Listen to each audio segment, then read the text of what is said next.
Teaching your kids about sex, the forbidden topic.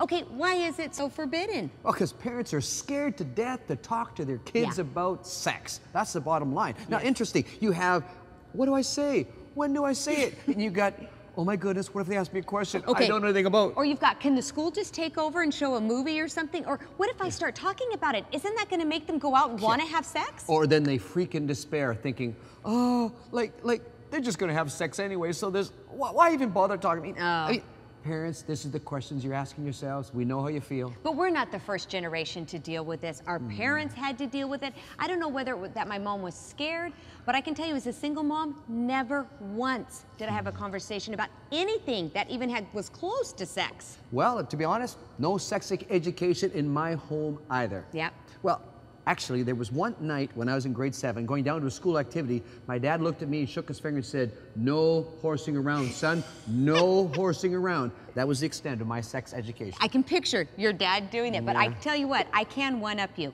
because it was our honeymoon night. Hold on now, we're talking sex education. I know, I just realized there was actually one thing my mother did, okay? She called me on the honeymoon night in the hotel room at 2:30 in the morning. Serious. You're not serious. I'm dead serious. Oh my goodness. Totally shocked us, and the reason she called, I can honestly say we were just sleeping at that point. But I got the phone handed to me, and it was just, honey, are you okay? She was just checking in on me to see if my experience with sex was okay. Now, she had been drinking. That might have had something to do with it, too. Thanks for the help, Mom. But I tell you what, if you look around, the message we keep getting is safe sex. Just teach your kids safe sex. And I thought about that.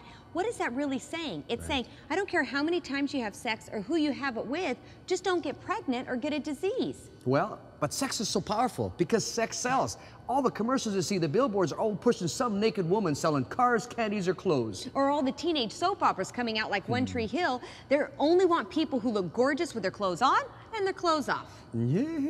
So here we've got this media giving us two opposing messages. Sex is powerful, but sex is casual, no big deal. It's recreational. Definitely. And you know what, parents? Don't freak. Don't run on us now because we're going to freak. teach you all about kids and sex and how to get it clear in your home. Stay with us.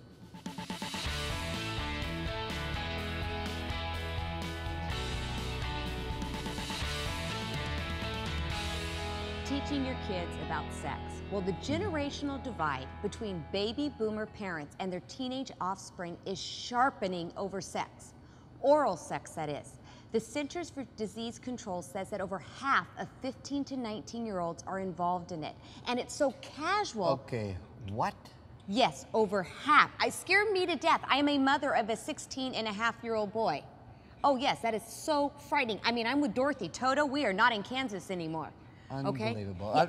We got some serious issues here, and parents, we're trying to help you here get this kids and sex thing figured out. And we have an amazing expert here today. He's got a radio show called Homeward. I mean, he speaks all over the place, and the beauty is he's here with his 2 new books. One's on teaching your kids about healthy sexuality, and secondly, for kids, the Purity Code. Would you welcome Dr. Jim Burns? Jim, good to have you. Great to be with you. So good to have you, so good. Many of our parents, as we shared in the opening, didn't tell us about sex. But the truth is, most parents aren't doing much better. So what's the deal? We got this great need for parents to understand the culture better, where their kids are at. I mean, this great sad stat. I mean, it's a big stat about oral sex in kids.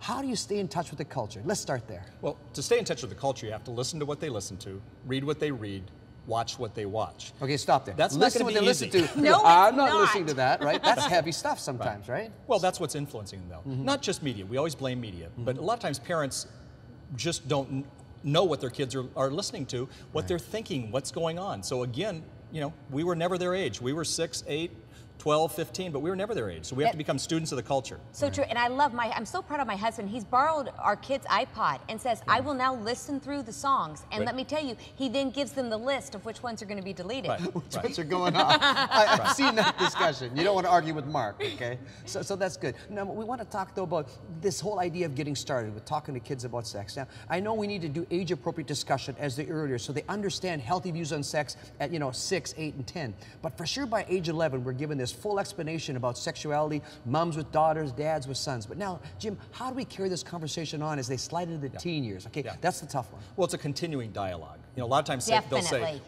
we talked when they were 12, we went through everything. It's That's kinda not like, the way I'm to do done. it. No, studies show that that doesn't work. What you want to do is create a dialogue. So from a television show, there's a teachable moment. From one of those songs that maybe Mark threw out, there's a teachable moment. Yes. And then there's quality time with them saying, what are we going to talk on? So you know what? Somebody needs to talk to them about that oral sex. Somebody needs to talk to them about masturbation. Somebody needs to talk to them about sexual promiscuity. Okay, true or false? Most teenagers really do want to talk about sex and sexuality, but they don't want to be the first one to start the conversation. Well, I have a feeling. And it is? It's true. They do want to talk more than you think. Is that not true? Well, I'm thinking. What I'm saying is, you're right. They want to talk. They don't want to just listen. They don't want the lecture. Yeah. See, and so the problem is most of us parents, we had no idea what to do because our parents didn't tell us. Exactly. So now we're just lecturing. We're nervous talking about it. When in fact, what they want to do is create dialogue. Now, and every kid is going to be different. I mean, I have one daughter who dialogued. One daughter, her eyes are as big as saucers, and the next daughter said, you know, my sister's already told me all this. You guys don't even need to talk. But we have to start with an entry point they're safe with. That's where it's really important. So you might start, hey, I noticed that you're starting to look a little sharper there, combing and sprucing up a little bit. Yeah. You got someone you want to impress. Yeah. You know, it starts like that. Well, not really, but she is kind of, special. And they're only 14, 15. But those open discussions that start with that it's okay, they're going, are you trying to impress somebody? You know, all of a sudden, I ain't talking to you, versus that's pretty natural. You know, I remember when I first, started. Is it easy for us as parents to put them on the defensive? I think it's absolutely easy. Not just with sex, but almost anything. But when it comes to sex, we absolutely put them on the defensive because what they hear pretty much, whether we do it or not, is we say, don't do it. And then just absolute silence. Yeah, and not only that, they don't do it, but it's, you have no idea, Dad, my world. You have no idea, Mom. So it's, they're saying don't do it, but they just don't get it. They don't understand the pressures, right? Okay, scenario, I'm sitting there, I'm watching OC with my kids, because I'm trying to watch what they watch. I just realized they won't be watching it anymore. But before I make that rule, so I bring up this conversation and they go, Mom, do I kind of push? You know what I'm saying? When they react in that embarrassment and like, I don't want to go there, do I follow their lead or do I set the course? I wish I had an easy answer for you. Sometimes you set the course, sometimes you back off a little bit, and you say later, okay, hey, how are we ever going to get this parenting thing? But then we say, you know what, I want to come back to that sometime, and then over, a meal or whatever, you say, hey, I want to tell you something I noticed with the OC. Yeah. And then you give them, you slip in some truth. Yeah. I think it's both and. Because when they do, Mom, just give the one-liner, not a big deal. Just lay it in there, because they're listening. Yeah. Okay? Then pull back and do, hey, we'll talk about this more later. But you've said your one line in there. Right. That's beautiful. Moms and dads, listen up. Most of your kids and teenagers really do want to talk about sex, but they want it to be a conversation, and they want you to be the one to initiate it. When we come back, you need to stay with us, because now we're going to talk about what are all the things we need to make sure we include before they've actually left home.